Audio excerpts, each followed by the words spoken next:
علامہ کی جو نثری کتاب ہے، ان کی تصنیف ہے، ان کے خطبات ہیں، the reconstruction of religious thought in Islam, الہیات اسلامیہ کی تشکیل جدید۔ اس کتاب کی اتنی زیادہ اہمیت ہے، جیسا کہ ہم پہلے بھی بیان کر چکے ہیں، کہ اسے جدید علم الکلام جو ہے، مسلم علم الکلام، اس کی بنیاد قرار دیا جا سکتا ہے۔ ریکنسٹرکشن بھی صرف علمی ایفرٹ نہیں ہے، یہ خود ایک مذہبی تجربہ ہے۔ علامہ کے نزدیک علم صرف سینس پرسیپشن انڈرسٹینڈنگ نہیں ہے، بلکہ اس کے ساتھ علم تک پہنچنے کا، حقیقت تک پہنچنے کا کوئی اور چینل بھی ہے۔ جب تک ہم اس چینل کو نوک نہیں کرتے، اس پہ دستک نہیں دیتے، اس وقت تک ہم پر حقیقت کا کلی انکشاف نہیں ہو سکتا۔ مذہبی تجربہ اس کو وہ یقین دیتا ہے جہاں پر وہ اس عالم ہست و بود میں رہتے ہوئے ایسی آزادی عمل حاصل کر لے کہ وہ اپنے ارتقاء کو انشور کر سکے۔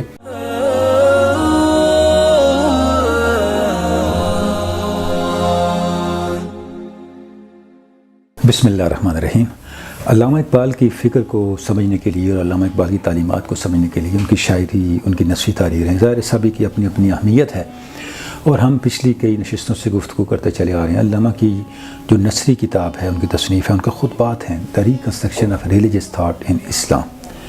الہیات اسلامیہ کی تشکیل جدید۔ اور اس کتاب کی اتنی زیادہ اہمیت ہے، جیسا کہ ہم پہلے بھی بیان کر چکے ہیں، کہ اسے جدید علم الکلام جو ہے، مسلم علم الکلام، اس کی بنیاد قرار دیا جا سکتا ہے۔ اور جب بھی ہم کوئی شعوری کوشش کریں گے اپنے علم الکلام کو پھر سے مرتب کرنے کی، تو اس میں ہمارے لیے یہ ممکن نہیں ہوگا کہ ہم اس کتاب کو نظر انداز کر کے آگے بڑھیں اور کوئی علم الکلام کی تشکیل نو کر سکیں۔ یہ جو خطبات ہیں علامہ کے ساتوں خطبات، ان میں چند ایسے تھیمز ہیں جن کی حیثیت ایک مرکز اور محور کی سی ہے، جس کے گرد سارے مباحث گھومتے ہیں۔ اور جب آپ ان تھیمز کو سمجھ لیتے ہیں تو اس کے بعد پھر بہت ساری چیزوں کو سمجھنا آسان ہو جاتا ہے۔ یعنی سب سے پہلے تو یہ سمجھنا ضروری ہے کہ وہ کون سا مسئلہ تھا جو علامہ کو درپیش تھا، اور جس کے لیے علامہ یہ ساری گفتگو فرما رہے تھے، یہ سارے خطبات دے رہے تھے۔ ہم جانتے ہیں کہ یہ وہ زمانہ ہے جب اتنا زیادہ عقلیت کا اور سائنسی افکار کا ان کی اتنی یلغار تھی کہ مذہبی عقائد، نظریات اور تصورات جو تھے وہ ان جدید نظریات کے حملوں کی زد میں تھے، اور سپورٹ درکار تھی، ایک تائید درکار تھی، ایک آرگومنٹ چاہیے تھا، ایک بینہ کی ضرورت تھی، ایک دلیل کی ضرورت تھی جو مذہبی معتقدات کو، مذہبی نظام کو، مذہبی افکار کو، مذہب کی تعلیمات کو اور مذہب کے نظریہ حیات کو، مذہب کے عطا کیے ہوئے، دین کے عطا کیے ہوئے اسلوب زندگی کو سپورٹ دے سکیں، اور اس کو پھر سے ہمیں ہماری زندگی میں رسوخ مل سکے۔ اچھا، اب جیسا میں نے عرض کیا، اس میں کچھ مرکزی تصورات ہیں ریکنسٹرکشن کے، جن تصورات کو سمجھے بغیر آپ بات کو آگے نہیں بڑھا سکتے۔ ان میں جو بڑا ایک تصور ہے وہ ہے ریلیجیس ایکسپیرینس، مذہبی تجربہ، روحانی واردات۔ اچھا، آپ دیکھیں کہ جو لفظ ریلیجن ہے، یہ بھی جو علامہ نے استعمال کیا ہے بار بار اس کتاب کے اندر، اس کا معنی بھی نہیں کھلتا جب تک ہم ریلیجیس ایکسپیرینس کو انٹرپریٹ نہیں کر لیتے، اس کو نہیں سمجھ لیتے۔ اس سے یہ نہ سمجھیے گا کہ اس سے مراد مذہب ہے یا مذہب کا وہ تصور ہے، یعنی ریلیجن سے مراد وہ اصطلاح ریلیجن کی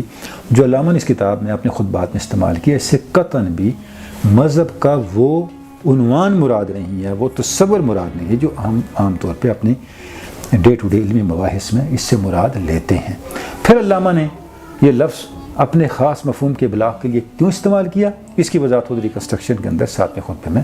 علامہ نے دے رکھی ہے، جہاں علامہ نے یہ فرمایا از ریلیجن پاسبل، اور یہاں بھی ریلیجن سے مراد وہ مذہب نہیں ہے، کیا مذہب کا امکان ہے، اس سے مراد وہ مذہب نہیں ہے جو ہم سمجھتے ہیں، اس سے پورے دین کے کا جو نظام ہے اس کی خاص ڈائمنشن مراد ہے۔ اور وہ ڈائمنشن کیا ہے،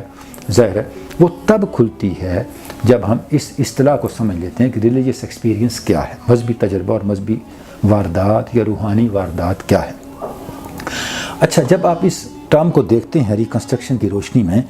تو ہم دیکھتے ہیں کہ پوری ریکنسٹرکشن میں ہمیں یہ اصطلاح رواں دواں نظر آتی ہے۔ دیباچے سے آپ لے لیں، ان دیباچے میں علامہ نے اس کی ضرورت محسوس کی ہے، اس کو انٹرپریٹ، اس کا ذکر کیا ہے اور بتایا ہے کہ ہمیں ایک ایسا میکنزم چاہیے، ایک ایسا اسلوب، ایک ایسا منہج چاہیے، ایک ایسا میتھڈ چاہیے جس کو آج ہم اپلائی کر سکیں، اور اس کے نتیجے میں ہم اس قابل ہو سکیں کہ ہم کیا کریں، جو قرآن مجید کی تعلیمات ہیں ان کو اسی طرح واقعہ بنا کے دکھا سکیں جس طرح پہلی نسل کے لیے تھا. اور اس میں قرآن مجید کی آیت سورہ لقمان سے علامہ نے استشہاد کیا ہے اور اس سے بنیاد لی ہے اور اس سے جو ہے وہ اپنی ایک اساس کو کشید کیا ہے. اور اس اساس کو لیتے ہوئے سورہ لقمان کی آیت مبارکہ سے اس بات کو بیان کیا ہے کہ ہمیں ایک ایسا میتھڈ چاہیے, ایک ایسا طریقہ کار چاہیے جس کے تحت ہم ایک تجربہ بنا سکیں قرآن مجید کی تعلیمات کو, جس طرح کہ ہماری پہلی نسلوں کے لیے وہ تجربہ تھا. یعنی دیباچہ بھی اس کو کور کرتا ہے. اچھا, پہلے 2 خطبات تو سراسر پورے کا پورا سبجیکٹ ان کا یہی ہے کہ اس میں مذہبی تجربے کو علامہ نے بیان کیا بڑی تفصیل کے ساتھ. اچھا, اس کے بعد آپ دیکھیں کہ جو اگلے خطبات ہیں یعنی ان کے اندر بھی ہم دیکھتے ہیں کہ جو تیسرا خطبہ ہے, چوتھا خطبہ ہے, 5واں ہے, 6واں ہے, 7واں ہے. 7واں خطبہ جیسے میں نے پہلے عرض کیا وہ بھی اسی کو ڈیل کرتا ہے. یعنی پہلا خطبہ جس کا عنوان یہ ہے نالج اینڈ ریلیجیس ایکسپیرینس, علم اور مذہبی تجربہ. دوسرا خطبہ the philosophical test of the revelations of religious experience, یعنی جو مذہبی تجربے کا کنٹینٹ ہے, جو روحانی واردات کا کنٹینٹ ہے, جو روحانی واردات کے تحت انکشافات ہوتے ہیں علمی نوعیت کے, جن کی ایک علمی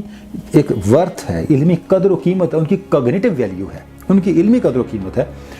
ان تصورات کو فلاسفیکلی کیسے جج کیا جا سکتا ہے, پرکھا جا سکتا ہے, اور فلاسفیکلی ان کو ہم کیسے اسٹیبلش کر سکتے ہیں. اور جو 7واں خطبہ جس میں علامہ کہتے ہیں از ریلیجن پاسبل, وہاں پر بھی ہم دیکھتے ہیں کہ جو ریلیجیس ایکسپیرینس ہے یا روحانی واردات ہے, مذہبی تجربہ, اس کی مختلف ڈائمنشنز کو اور اس کے امکانات کو علامہ بیان کرتے ہیں. اور سچی بات ہے کہ اس کی بہت سی ایسی ڈائمنشنز کو علامہ نے بیان کیا اس خطبے کے اندر جن کا تذکرہ عام طور پہ ہمیں اپنے تصوف کی ڈسکشنز میں نظر نہیں آتا. اور پھر علامہ نے جو تصوف کی ٹریڈیشن ہے اس پہ بیس کر کے کیا, جیسے وہاں پہ علامہ نے حضرت مجدد الفسانی کو لے کے آئے ہیں, ان کے خطوط کو لے کے آئے ہیں, ان کی طریقہ کار جو ہے روحانی واردات کو جج کرنے کا, اس کی کریٹیک کا, اس کو لے کے آئے ہیں. تو یہ 3 خطبات تو ڈائریکٹلی اسی کو ڈیل کر رہے ہیں. لیکن اس کے علاوہ بھی جو بقیہ 4 خطبات ہیں, یعنی اگر آپ دیکھیں تیسرے خطبے کو the conception of God and the meaning of prayer, کہ خدا کا تصور اور دعا عبادت کا مفہوم کیا. اب یہاں پر بھی دعا یا عبادت کا مفہوم ڈائریکٹ آ کے لنک ہو جاتا ہے مذہبی تجربے کے ساتھ, روحانی واردات کے ساتھ. اچھا, جو چوتھا خطبہ ہے جس کا عنوان ہے the human ego, his freedom and امورٹیلٹی, یعنی انسانی خودی کی آزادی اور لا فانیت. اب یہاں پر بھی جو انسانی خودی کی آزادی ہے یہ پاسبل نہیں ہے جب تک وہ مذہبی تجربے کی حامل نہیں بن جاتی. یعنی مذہبی تجربہ اس کو وہ یقین دیتا ہے جہاں پر وہ اس عالم ہست و بود میں رہتے ہوئے ایسی آزادی عمل حاصل کر لے کہ وہ اپنے ارتقاء کو انشور کر سکے, دنیا ہی میں نہیں پوری زندگی میں, یہ صرف اس مادی زندگی میں نہیں پوری زندگی میں. اچھا, اس کے بعد اگلا جو خطبہ ہے the spirit of Muslim culture, اس میں بھی ہم دیکھتے ہیں اس کا آغاز ہی حضرت عبد القدوس گنگوئی کی ایک روحانی واردات سے ہو رہا ہے. کتنا کمال ہے, یہ اجتماعی مسئلہ ہے مسلم کلچر, لیکن اس کی اساس بھی علامہ ایک مسٹک کی اسپرچول ریویلیشن پہ رکھ رہے ہیں. اچھا, اس کے بعد جو 6واں خطبہ ہے the principle of movement in the structure of Islam, اسلام میں اصول حرکت, یعنی اسلام کے اندر جو حرکت کا تصور ہے. اب دیکھیں اسٹرکچر آف اسلام کا ہے, اسٹرکچر آف اسلام کا مطلب کیا ہے, یعنی اسلام کا جو ڈھانچہ ہے, اسلام کا جو نظام ہے, اجتماعی نظام ہے, اس کے اندر ایک حرکت کا اصول کار فرمایا جس کو آپ اگر قانونی عنوان دینا چاہیں تو وہ اجتہاد ہے. لیکن علامہ اگر صرف یہاں لفظ اجتہاد استعمال کرتے تو اسلام کے حرکت کے مزاج کو محدود کر دیتے. علامہ نے اسلام کے حرکت کے مزاج کو محدود نہیں کیا, اس کو قانونیت تک, تشرع تک نہیں رکھا, جورسپروڈنس تک نہیں رکھا, پوری قومی زندگی اور قومی زندگی کے اسلام کی تہذیبی مزاج کو اس میں سمو دیا ہے. اور اس کا اینڈ بھی ایک طرح کی روحانی واردات پہ ہو رہا ہے, اسپرچول ایکسپیرینس پہ ہو رہا ہے. وہ کیا ہے, وہ اس کی کل جس کو آپ کہتے ہیں کمیونٹی, اس کا کمیونل ورژن ہے جس کو علامہ نے روحانی جمہوریت کا عنوان دیا ہے. اور بلکہ آخری بات جو بڑی امپورٹنٹ ہے جس کا میں یہاں ضرور ذکر کروں گا کہ جب میں نے یہ لکھا کہ خود ریکنسٹرکشن جو ہے یہ علامہ اقبال کا ایک ریلیجیس ایکسپیرینس ہے. تو ڈاکٹر جاوید اقبال اللہ علیہ کی رحمت کرے, انہوں نے جب میری اس تحریر کو پڑھا تو انہوں نے اس پہ تبصرہ کیا اور انہوں نے لکھا کہ میرے والد سے کہ ان کے خیال میں خطبات اقبال بجائے خود بھی علامہ اقبال کا مذہبی تجربہ قرار دیے جا سکتے ہیں، کیونکہ علمی و فکری کاوشوں کے ساتھ ایک نوع کی مذہبی، نفسی یا وجدانی تجرباتی کاوش بھی ان تحریروں میں شامل ہے۔ یہ سوچ کا ایک نیا انداز ہے۔ یعنی خود ریکنسٹرکشن کو اگر ہم دیکھیں تو ریکنسٹرکشن بھی صرف علمی ایفرٹ نہیں ہے، یہ خود ایک مذہبی تجربہ ہے، ایک روحانی واردات اس کے اندر آپ کو نظر آتی ہے، ایک ریلیجیس ایکسپیرینس کا شیڈ اس کے اندر نظر آتا ہے، ایک ریلیجیس ایکسپیرینس کا اس کا ٹیمپرامنٹ نظر آتا ہے۔ تو یہ وہ ٹرم ہے بنیادی طور پہ ہم دیکھتے ہیں کہ پورے خطبات میں یہ ایک ڈومینیٹنگ ٹرم ہے، ایک ڈومینیٹنگ کنسیپٹ ہے جو خطبات کے جملہ مباحث کو ڈرائیو کرتا ہے۔ کیوں؟ علامہ کے نزدیک علم صرف سینس پرسیپشن ود انڈرسٹینڈنگ نہیں ہے،